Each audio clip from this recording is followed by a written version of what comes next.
कि किसी भी प्रयास में थोड़ा सा समय लगता है। और एक जो सबसे कमी है जो हमारे यहाँ थी, हमारे यहाँ प्रतिभाओं की कमी नहीं है, लेकिन हमारे यहाँ से प्रतिभा पलायन के नाम पे हमारे जो खिलाड़ी होते थे वो अलग अलग सर्विसेज में चले जाते थे, अलग अलग स्टेट में मूव कर जाते थे। और खिलाड़ी जो गोल्ड मेडल लेके आएंगे या अन्य मेडल जो लेके आएंगे उनको हम स्टेट में सीधे जॉब देने का काम करेंगे। अगर अंतर्राष्ट्रीय स्तर पर अंतर्राष्ट्रीय प्रतियोगिता में अगर गोल्ड मेडल है, तो सपोज करिए अगर ओलंपिक में गोल्ड मेडल है या वर्ल्ड कप में गोल्ड मेडल है, इस तरह के जितने भी जो मेडलिस्ट हैं उनको हम सीधा 5400 की जो डीएसपी की जो पोस्ट होती है वहाँ से हम प्रारंभ करके अलग अलग विधाओं में अलग अलग लेवल पे हम इनको 5400 से लेके 2000 ग्रेड पे तक की नौकरी देने का काम करेंगे। आप देख रहे हैं वार्ता 24। उत्तराखंड में 31 अक्टूबर से खेल महाकुंभ शुरू होने जा रहा है। खेल महाकुंभ में कौन कौन से गेम शामिल हैं, बातचीत करने के लिए हमारे साथ मौजूद है निदेशक युवा कल्याण जितेंद्र सोनकर जी, उनसे जान लेते हैं। सर, क्या तैयारी है खेल महाकुंभ को लेकर के? देखिए, खेल जो महाकुंभ हमारा प्रतिवर्ष होता है, इस बार हम उसको 31 अक्टूबर से माननीय सरदार वल्लभ भाई पटेल जी की उस दिन जयंती भी है, तो उस दिन से हम शुरू करने जा रहे हैं। और तैयारियां लगभग हमने पूर्ण कर ली हैं। आज शासनादेश भी हमने इसका जारी कर दिया है और वित्तीय जो स्वीकृति थी वो भी शासन से हमें प्राप्त हो चुकी है। और न्याय पंचायत स्तर से 31 अक्टूबर को हम हल्द्वानी से इसका प्रारंभ करेंगे। सर, न्याय पंचायत स्तर पर इस बार जो खिलाड़ी हैं उनको पुरस्कृत करने का नया एक आह्वान किया गया है जी, इसको लेकर के क्या? न्याय पंचायत स्तर पर अभी तक कोई भी जो धनराशि होती थी, जो इनाम जो बच्चे गोल्ड मेडल देते थे, हम उनको खाली मेडल देते थे, उनको कोई इनाम की धनराशि नहीं देते थे। तो इस बार माननीय मुख्यमंत्री जी से हमने आग्रह किया था, तो उन्होंने ये घोषणा की और इस बार हम न्याय पंचायत स्तर से ही कैश अवार्ड प्राइज मनी के रूप में हम देंगे। सर, जहन में एक सवाल रहता है, हरियाणा से बहुत सारे बच्चे नेशनल इंटरनेशनल लेवल पर खिलाड़ी हैं, लेकिन उत्तराखंड से बिल्कुल नगण्य है। देखिए, आपका जो प्रश्न है कहीं ना कहीं किसी हद तक ठीक है। ऐसा नहीं है कि अंतर्राष्ट्रीय स्तर पर या राष्ट्रीय स्तर पर या जो अंतर्राष्ट्रीय स्तर पर और जो प्रतियोगिताएं होती हैं उसमें उत्तराखंड का प्रतिनिधित्व नहीं है या मेडल लिस्ट में उसका नाम नहीं है, लेकिन हाँ उसकी संख्या कम है। लेकिन मैं आपको ये थोड़ा सा बताना चाहूँगा कि किसी भी प्रयास में थोड़ा सा समय लगता है। और एक जो सबसे कमी है जो हमारे यहाँ थी, हमारे यहाँ प्रतिभाओं की कमी नहीं है, लेकिन हमारे यहाँ से प्रतिभा पलायन के नाम पे हमारे जो खिलाड़ी होते थे वो अलग अलग सर्विसेज में चले जाते थे, अलग अलग स्टेट में मूव कर जाते थे और वहाँ से वो खेलते थे, क्योंकि अभी तक हम उनको जॉब के रूप में हम उनको जॉब नहीं दे पा रहे थे। तो अभी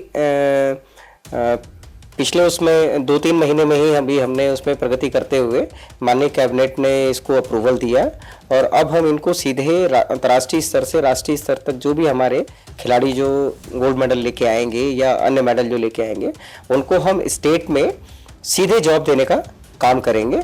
अगर अंतर्राष्ट्रीय स्तर पर अंतर्राष्ट्रीय प्रतियोगिता में अगर गोल्ड मेडल है, तो सपोज करिए अगर ओलंपिक में गोल्ड मेडल है या वर्ल्ड कप में गोल्ड मेडल है, इस तरह के जितने भी जो मेडलिस्ट हैं उनको हम सीधा 5400 की जो डीएसपी की जो पोस्ट होती है वहाँ से हम प्रारंभ करके अलग अलग विधाओं में अलग अलग लेवल पे हम इनको 5400 से लेके 2000 ग्रेड पे तक की नौकरी देने का काम करेंगे। पहली चीज़ तो एक जो अभी तक खिलाड़ियों में जो एक अपने भविष्य को लेके जो एक चिंता रहती थी, उस चिंता से अब वो मुक्त हो जाएंगे। तो जो हमारे खिलाड़ी जो बाहर चले जाते थे, दूसरे स्टेट में चले जाते थे, अन्य सर्विसेज में चले जाते थे, अब मैं समझता हूँ कि वो नहीं जाएंगे और अपने स्टेट से ही खेलेंगे, प्रतिनिधित्व करेंगे। तो जाहिर सी बात है कि वो मेडल लिस्ट में हमारे खिलाड़ियों का नाम दिखेगा, हमारे स्टेट का नाम दिखेगा। दूसरा, अभी तक खिलाड़ियों को लेके उनको जो सुविधाएं जो दी जाती हैं या अंतर्राष्ट्रीय या राष्ट्रीय स्तर पे जो उनको कोचिंग की आवश्यकता होती है, कहीं ना कहीं उसकी कमी थी। उसको देखते हुए भी माननीय मुख्यमंत्री जी ने इस वर्ष अभी हम लोगों ने किया है, माननीय मुख्यमंत्री खेल विकास निधि की स्थापना की है, जिसके तहत राज्य सरकार उसमें कोष में अंशदान करती है और 1 रुपये प्रति बॉटल हमने सेस लगाया है। वो जो सारा पैसा है वो उसी मुख्यमंत्री खेल विकास निधि में ही आएगा और उस पैसे से हम खिलाड़ियों को राष्ट्रीय स्तर से लेकर अंतर्राष्ट्रीय स्तर तक की सुविधाएं उनको कोच की ज़रूरत है तो कोच की आवश्यकता उनकी पूर्ति होगी, किसी भी तरह की इंस्ट्रूमेंट की ज़रूरत है वो भी उनको दी जाएगी। और जैसे भारत सरकार की एक टॉपअप स्कीम है उसके तहत खिलाड़ियों को प्रति माह धनराशि भी दी जाती है उनके पॉकेट खर्च के लिए, तो उस तरह की व्यवस्था भी हमने इसमें की है। ये दोनों जो व्यवस्थाएं हैं वो मिलके अपना जो रिजल्ट देंगी वो आने वाले समय में मैं समझता हूँ एक बहुत अच्छा रिजल्ट मिलेगा हमें। सर, प्रतिभा की आपने बात करी, न्याय पंचायत स्तर की आपने बात करके इस बार हम जो है प्रोत्साहन राशि या उनको धनराशि देने जा रहे हैं। गांव में प्रतिभाओं की कोई कमी नहीं है, लेकिन संसाधनों की वजह से जो न्याय पंचायत जो गांव के बच्चे हैं वो वहीं रुक जाते हैं। इसको लेकर के क्या है? देखिए, खेल महाकुंभ जब ये शुरू किया गया था तो इसका उद्देश्य ही यही था कि न्याय पंचायत जो हमारा सबसे रूरल एरिया जो होता है, जो स्तर होता है, वहाँ से प्रतिभाओं का सीधे चयन हो और उनको हम उन्हीं की जगह पे एक प्लेटफॉर्म दें, उनकी प्रतिभा को पहचाने, उसको निखारें और अलग अलग स्तर से होते हुए उनको हम राज्य स्तर पर लेके आए। और वहाँ पर जो बच्चे सेलेक्ट होते हैं फिर उनको हम, जैसे मैंने बताया कि उनको जिस तरह की भी आवश्यकता है ट्रेनिंग की वो हम उनको प्रोवाइड करेंगे और यही बच्चे कल को राष्ट्रीय स्तर पर, अंतर्राष्ट्रीय स्तर पर उत्तराखंड के लिए मेडल जीतने का काम करेंगे। तो इसकी जो शुरुआत की गई थी वो इसी स्तर से की गई थी। और मैं जहाँ तक समझता हूँ कि पीछे जो रिजल्ट्स आए हैं, और आप इसी चीज़ से अंदाज़ा लगा लीजिए कि पिछले से पिछले वर्ष में ये संख्या करीब 2.5 लाख के करीब थी जो न्याय पंचायत स्तर पर जो बच्चों ने प्रतिभाग किया था। पिछला जो हमने खेल महाकुंभ किया था उसमें ये संख्या बढ़ के 3.25 लाख हो गई। तो इस बात से ये आंकड़ा अपने आप में बताता है कि न्याय पंचायत स्तर जो हमारा सबसे जो निचला स्तर है वहाँ से सबसे ज़्यादा पार्टिसिपेशन हो रहा है, वहाँ से खिलाड़ी सबसे ज़्यादा आ रहे हैं। जब जाहिर सी बात है वहाँ से आएंगे तो वही बच्चे ऊपर की तरफ बढ़ के स्टेट तक आएंगे। तो वो राज्य सरकार और खेल विभाग मिलकर इस काम को कर रहा है। आने वाले समय में आप ये बहुत बेहतर स्थिति देख पाएंगे कि उत्तराखंड का नाम भी पदक तालिका में काफ़ी कुछ ऊपर होगा। सर, लेकिन जो दिल्ली की फुटबॉल टीम है उसमें 10 खिलाड़ी उत्तराखंड मूल के हैं।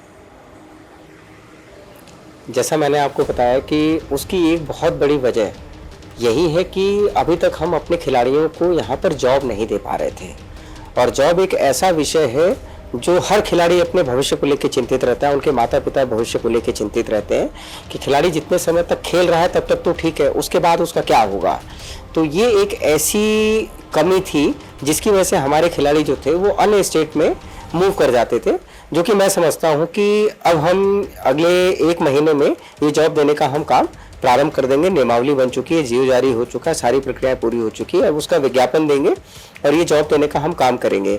जब ये जॉब देने का काम शुरू हो जाएगा तो इस तरह के हमारे जो खिलाड़ी जो बाहर स्टेट में खेल रहे हैं वो मैं समझता हूँ निश्चित रूप से वो उत्तराखंड वापस आएंगे, यहीं से खेलेंगे और यहीं नौकरी लेंगे। सर, खेल महाकुंभ में कौन कौन से खेल हैं सर?